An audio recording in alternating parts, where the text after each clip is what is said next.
नमस्कार, आप देख रहे हैं द न्यूज इंडिया और मैं हूं आपके साथ अंजलि मिश्रा।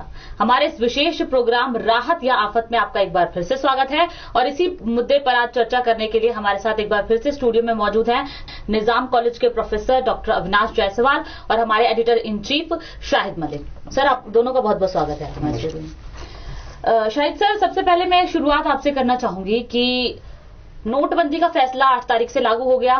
प्रधानमंत्री मोदी ने आके ऐलान कर दिया कि आज रात यानी 8 तारीख से 500 और 1000 के नोट बंद हो जाएंगे।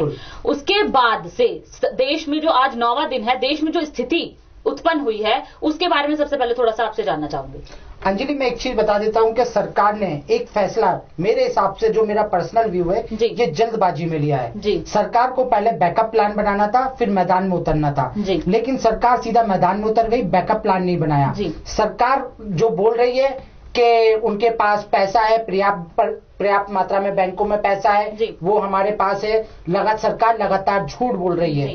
क्योंकि आज हमने कुछ बैंकों के अंदर जाकर हमारे कैमरामैन, हमारे संवाददाता अलग अलग बैंकों में गए, उन्होंने वहां के बैंकों के कर्मचारियों की स्थिति पे भी जायजा लिया, बिल्कुल ठीक, और उनसे बात की तो वो रो रहे थे बैंक के कर्मचारी के सरकार झूठ बोल रही है। सर बिल्कुल, उन्होंने, क्योंकि हमारे संवाददाता जब पहुंचे उनके पास तो सेंट्रल बैंक के मैनेजर रहे, उनका साफ तौर पर ये कहना था कि रिजर्व बैंक बार बार ये कह रहा है कि उनकी तरफ से पैसा आ रहा है। वित्त मंत्री ये कह रहे हैं रिजर्व बैंक पूरी तरीके से तैयार है, लेकिन बैंकों में पैसा ही नहीं है।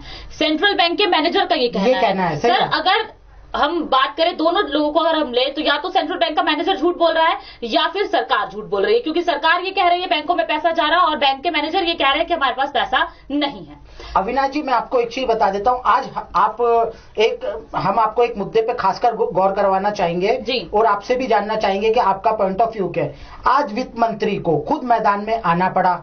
वो उन्होंने बोला है कि हमारे पास पर्याप्त मात्रा में बैंक में पैसा है। वित्त मंत्री लगातार झूठ बोल रहे हैं। एक बैंक कर्मचारी का कहना है कि आरबीआई जो कह रही है कि पैसा है, पर्याप्त मात्रा में पैसा है। और बकायदा शायद सर मैं आपको रोकना चाहूंगी, बकायदा सेंट्रल बैंक का जो मैनेजर है उसने ये तक कह दिया कि हमारी स्थिति बहुत ज्यादा खराब हो चली है और बकायदा वो रोने लगा ऑन स्क्रीन। वो अगर कोई कर्मचारी आपका रो रहा है, इसका मतलब वाकई वो परेशानी में है, वाकई उसके पास अगर वो मदद करने की स्थिति में नहीं है किसी की। जैसे सर आपसे जानना चाहूंगी कि आपका क्या कहना है इस बारे में। जैसे मैंने आपसे कल भी कहा था इस मुद्दे पर, जब हमारी जैसे चर्चा हुई थी कि जब कोई नया परिवर्तन या कोई परिवर्तन आता है तो उस समय जैसे कुछ स्थितियां, समस्याएं उत्पन्न होती है। जैसे आपने कहा है कि जो है किसी एक बैंक के अगर किसी मैनेजर ने यह कहा है कि भाई हमारे पास पर्याप्त पैसा नहीं है, तो ये एक चावल में कंकर के समान है। इसको हमें जो है थोड़ा बाजू रख के बात करना चाहिए। की जनता है एक ऐसी जनता है जिसकी 80% आबादी गरीब तबका है, जिनको बहुत, और उसके अंदर से उन लोगों का क्या हालत है। वो भी कुछ लोग तो ऐसे हैं जो डेली दिहाड़ी मजदूर हैं, उन लोगों की तरफ भी आपको सोचना चाहिए था। सर, एक बार मैं आपको और बताऊंगा।